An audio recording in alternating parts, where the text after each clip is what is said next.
DJ, this is sound bikin trip ya. Mr. Khalid, jangan lupa sapin di video.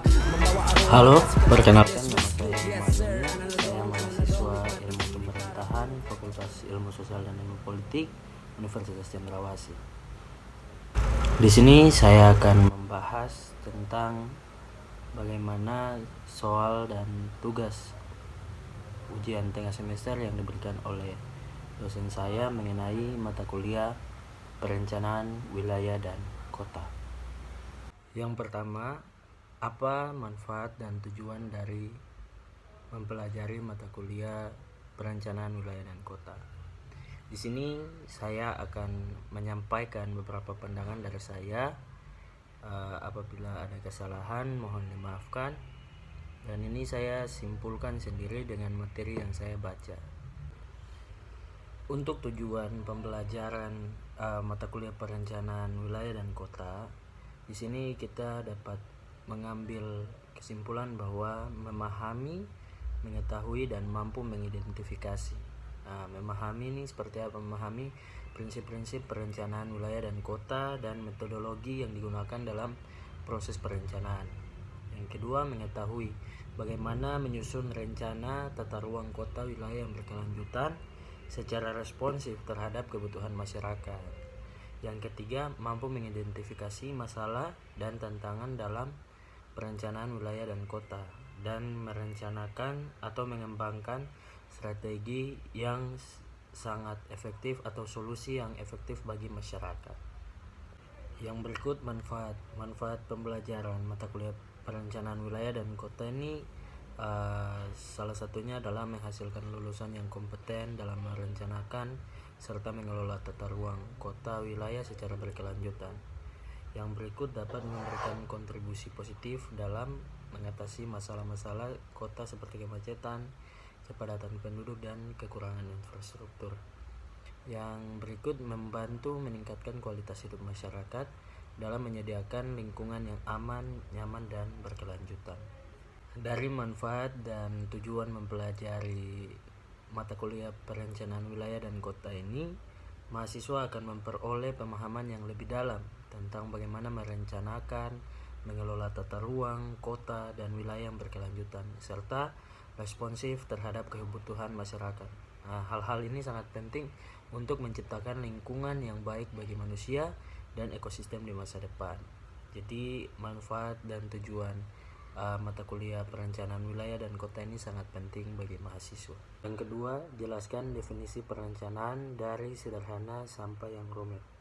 Untuk mengetahui definisi perencanaan dari yang sederhana sampai rumit, maka kita harus mengetahui perencanaan itu apa yang dimaksud dengan perencanaan. Perencanaan adalah proses atau kegiatan untuk membuat rencana atau strategi yang akan diimplementasikan dalam jangka waktu tertentu untuk mencapai tujuan tertentu. Definisi perencanaan dapat dijelaskan secara sederhana hingga yang rumit.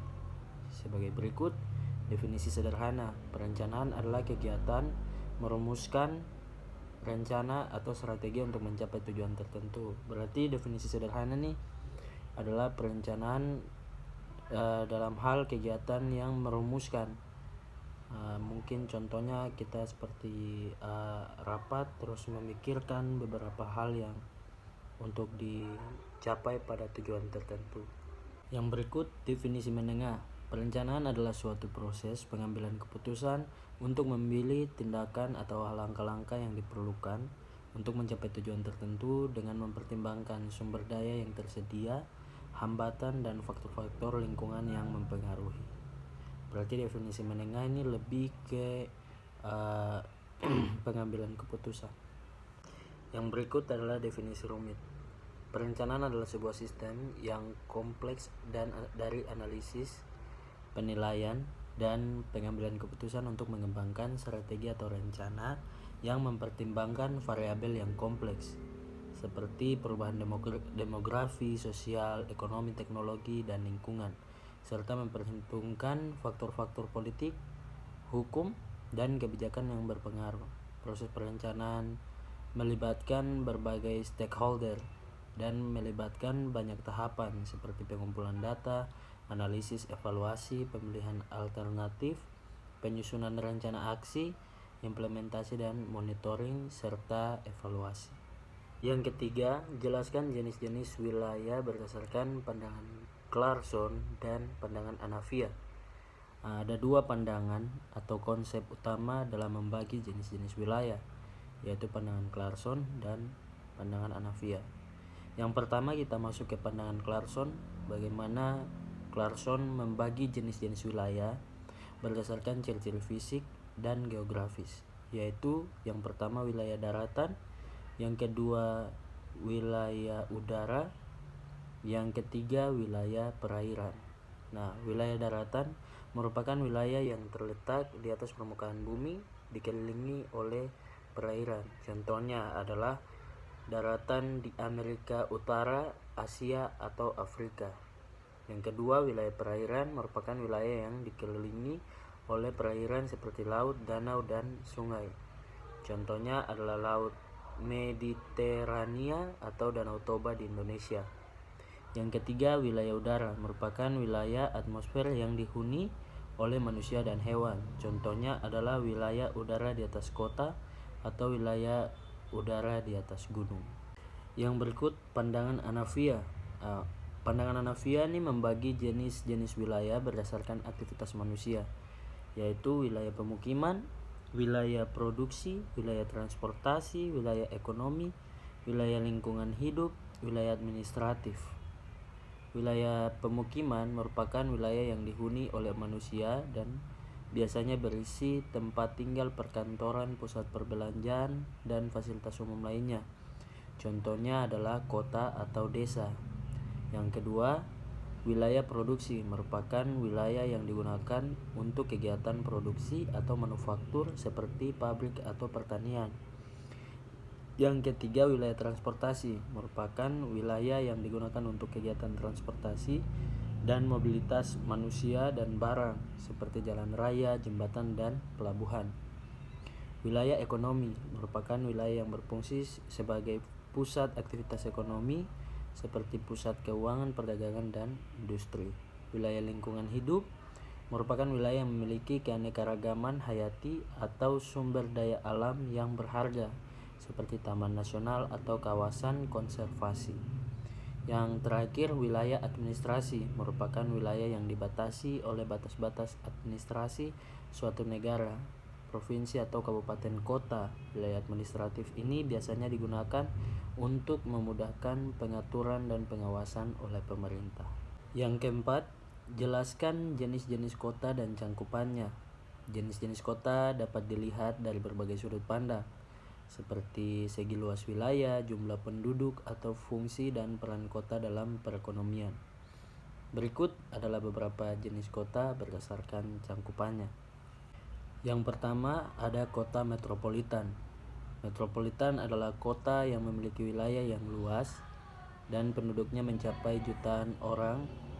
Kota metropolitan biasanya pusat kegiatan ekonomi, sosial, dan politik di negara tersebut. Contohnya, kalau di Indonesia ada di Jakarta, Tokyo, dan New York City. Yang berikut ada kota besar. Kota besar adalah kota yang memiliki wilayah yang cukup luas dan penduduknya mencapai ratusan ribu hingga jutaan orang. Kota besar memiliki beragam kegiatan ekonomi, sosial, serta biasanya memiliki fasilitas umum yang lengkap. Contohnya adalah Surabaya, Bandung, dan Kuala Lumpur. Yang berikut kota kecil adalah kota yang memiliki wilayah yang lebih kecil dan penduduknya biasanya kurang dari 100.000 orang. Kota kecil biasanya memiliki kegiatan ekonomi yang lebih terbatas dan fasilitas umum yang relatif sederhana. Contohnya adalah Salatiga, Batu Malang, dan Singkawang. Nah, kota besar ini adalah kota kecil ini adalah kebalikan dari kota besar. Yang berikut ada kota satelit. Kota satelit adalah kota yang berada di sekitar kota besar atau metropolitan dan memiliki fungsi sebagai kota pendukung. Kota satelit biasanya memiliki penduduk yang lebih sedikit dan kegiatan ekonomi yang lebih terfokus pada sektor tertentu. Contohnya adalah Bekasi, Tangerang, dan Bogor. Selanjutnya kota perbatasan. Kota perbatasan adalah kota yang terletak di perbatasan negara atau wilayah administratif yang berbeda. Kota perbatasan memiliki peran penting dalam memfasilitasi perdagangan internasional dan hubungan antar wilayah. Contohnya adalah kota Entikong di perbatasan Indonesia-Malaysia dan kota Mae Sot di perbatasan Thailand-Myanmar. Kalau di Papua kita bisa tahu contohnya adalah Papua Nugini dan kota Jayapura. Yang terakhir ada kota pariwisata. Kota pariwisata adalah kota yang memiliki daya tarik wisata yang kuat dan menjadi tujuan wisatawan dari dalam dan luar negeri. Kota pariwisata biasanya memiliki kegiatan ekonomi yang didominasi oleh sektor pariwisata dan memiliki fasilitas yang lengkap untuk mendukung industri pariwisata. Contohnya adalah Bali, Phuket, dan Cancun. Contoh lain kalau di Papua ada Raja Ampat. Yang kelima, jelaskan pendapat masing-masing terkait kota tempat Anda berdomisili berdasarkan teori perencanaan dunia. Nah, di sini soal nomor 5 ini jelaskan pendapat masing-masing terkait kota tempat Anda berdomisili berdasarkan teori perencanaan dunia. Nah, saat ini saya berada di kota Jayapura dan saya rasa teori perencanaan dunia yang mungkin memiliki ciri yang sama dengan kota Jayapura. Ada beberapa ciri yang sama dengan kota Jayapura ada di teori von Thunen. Untuk lebih jelasnya teman-teman dapat baca di sini, sebentar saya akan tampilkan. Sekian dari saya, terima kasih untuk sudah menonton video ini dari awal hingga akhir. Kiranya semua ini dapat menjadi pembelajaran untuk kita. Mohon maaf apabila ada salah kata dan mohon dimaafkan. Semoga ini menjadi pembelajaran ke depan. Terima kasih, Tuhan berkati. Shalom.